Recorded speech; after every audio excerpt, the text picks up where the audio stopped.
Hello, everybody. Scott Golden here with the Mid South Wrestling Review Series for the 12th of January 1985. We will be moving through 1985 this week, hopefully, have everything for 85 up within the next couple of days, and be moving on. I don't know whether I'm going back to Smoky Mountain or whether I'm looking at Mid Atlantic or maybe ECW. If you have a vote, please cast it within the next few days. What series would you like to see done in an episodic review format next?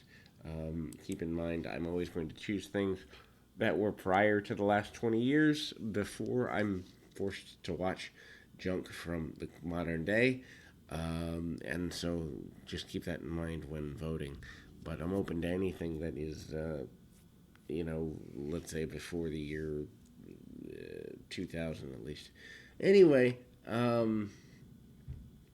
because I don't understand. I don't understand how modern wrestling has even survived to the level it has. It's not good, and if they're holding on to one or two million people, imagine what they would be doing if they had actual good episodic television. Anyway, we move to the 12th of January, 1985. Of course, Mid South out of business within 2 years. They try the national expansion sometime in '86, and they are done by early '87, which is just really, really sad. Anyway, the 12th of January here is a very, I guess you'd say, basic time, in that there are new angles developing and all sorts of things that matter in the long run, but at the same time, just some interesting stuff. Dr. Death discusses the banning of the helmet. That's the first thing that's here. The banning of the helmet is pretty big because the helmet has been a part of his angle for the last, 4 to 6 months at least, if not longer. And he basically says is insulted by that. He's a collegiate level football player and a collegiate level wrestler, and he has talent in both areas and doesn't understand why he's being discriminated against. That's the summary of that promo. Horner and Daniels versus Beasley and Oliver. Oliver, of course, stand out in the Portland area. A little bit later in time. Beasley has been an enhancement talent on a regular basis. Horner has been here for several months on and off over the last couple of years. He kind of gets tackled with the shoulder tackle, and Beasley is there. Dropped down several leapfrogs and a crossbody, gets a near fall there. Attempted to hold him down, but again, we see a lot of tag offs between the baby faces. Daniels comes in, as does Oliver, and they hit several deep arm drags that way. And again, we kind of go into a slower match for a minute as Oliver and Daniels square off. Daniels holding onto the arm. Oliver whips the man around, and it's very basic stuff from there. Blocking of the suplex attempted, and then we see the tag off back to Horner. Horner comes in, cleans house pretty effectively on his adversary there. Drop kicks under the chin by Horner on Oliver, who comes in, and a submission victory by Daniels. In the meantime, Bill Watts gives an award to Duggan for basically Wrestler of the Year, voted by promoters. The reward for the award is a pair of white cufflinks that Duggan wears. They're kind of insinuating that Duggan is a sharper dressed man. Watts mentions calling Duggan's family about all of this, and his mother requested that Duggan be encouraged to dress a little bit better. DiBiase said being classy is something you're born into, not something that can be forced upon you, but that he himself would like to see Jim Duggan in a classier setting, for lack of a better term, and that he challenges him to dress well the following week. That leads to one of the bigger angles in the Mid-South area. Hercules Hernandez and Terry Taylor for the television championship. It would be useful for Hernandez to win this particular match simply because, well, Hercules has kind of floundered in the area. Skandor Akbar still has him. Wrist lock and Hercules uses the power for a while. Terry Taylor takes him over with a wrist lock of his own and then a headlock takeover. Then we see head scissors by Taylor and then a head scissors or backslide by Taylor, and then head scissors by Hercules. Hercules hits several back elbows along the way here as well.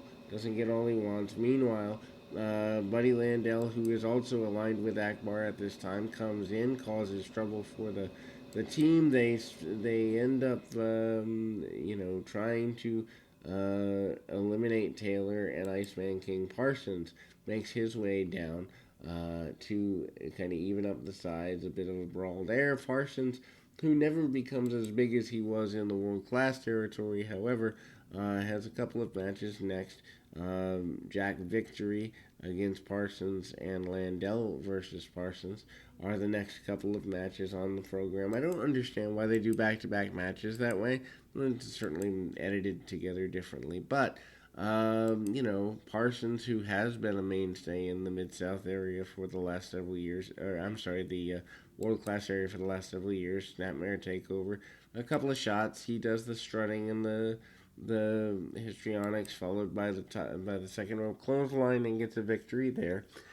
Faces off against Landel. A little bit more of a challenge in the Landel match, only because at the end of the day, we kind of have the nature of Landel doing a little bit better selling because he has more experience.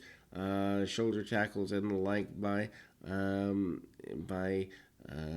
Parsons. Parsons sends Landel to the corner, big back body drop out of the corner, and it's clear that he is strutting and juking and driving along. Arm drags by Parsons, followed by the second rope clothesline, and he gets a victory as well. Jake the Snake Roberts, who is becoming a bit more agitated by the idea that he is not able to gain a foothold in Mid-South, and that even enhances over the next couple of weeks against Mike Jackson here. Roberts takes him to the corner, sets him on the top turnbuckle, leapfrog by Jackson. Jackson then with a couple of side headlock takeovers, head scissors and the like. Jackson always made to look competitive in the Mid-South area, even though he's an enhancement talent. I think competitive enhancement talent isn't always a good thing, isn't always a bad thing. I think in Jackson's case it works because he's competitive with just about everybody. Gutbuster by Jake Roberts. Jake Roberts slows the match down with a reverse chinlock and other slower maneuvers, diving shoulder first into the midsection of Jackson. And again, Roberts goes with a secondary gutbuster type maneuver, and Roberts manages to kind of get the hookup and the DDT. 1, 2, 3. Jake Roberts is victorious. Kamala against Rocky King and George South at the same time. Super squash level match here as we kind of see Kamala come in, double chops, double chokes, and then splash. Both guys, King and South, are in the ring with Kamala at the same time, but that doesn't stop Kamala from dominating. Then we go to the main event of the program with about 10 minutes left. Brad Armstrong against Dr. Death Steve Williams for the North American Championship. And obviously Armstrong kind of came in with a bit of a surprise with that. Some go-behinds by Armstrong, manages to get an early advantage, but Williams, who doesn't seem impressed with his adversary in the very least, manages to kind of hold on to things and then get a clothesline, and then goes to work on the arm, pulling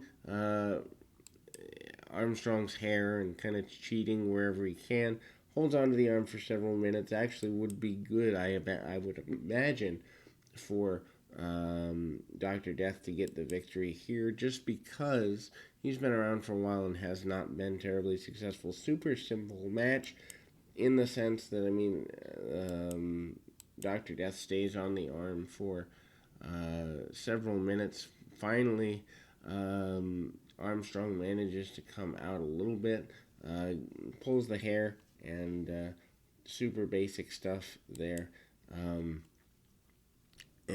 kind of brings him back down. Meanwhile, Doctor Death is just trying to wrench the arm, pull it out of the socket, do anything he can. Big clothesline by Doctor Death. Doctor Death not impressed with his adversary at all. Armstrong, though, manages to come out the back door pretty aggressively. Finally, with a couple of minutes left in the program, there is a miss of a almost double chop, double clothesline type maneuver, and Armstrong manages to go flying around there. And Irish whip by Armstrong. Armstrong ducks the head a little too soon, manages to get his head kicked off pretty well, and Armstrong again kicks out. And with less than 2 minutes left, Williams makes his way back to his feet, kicks the man in the chest a couple of times, and needless to say, there is a Irish whip attempted here. Armstrong goes into the corner the hard way, and then brings a knee up at the very last minute. Ultimately, we kind of see the selling of the knee. A knee strike back then, back in 1985, actually meant something. A single knee strike. Now guys get hit with 7 of them, and it doesn't mean a jackrabbit. Anyway, kind of see the continuation. Shot to the midsection by Armstrong. Armstrong not willing to back down there either. Armstrong manages to hit a almost finish, but the match is considered a non-factor as we close with a non-finish here this week on Mid-South Wrestling. We'll be back with more right after this.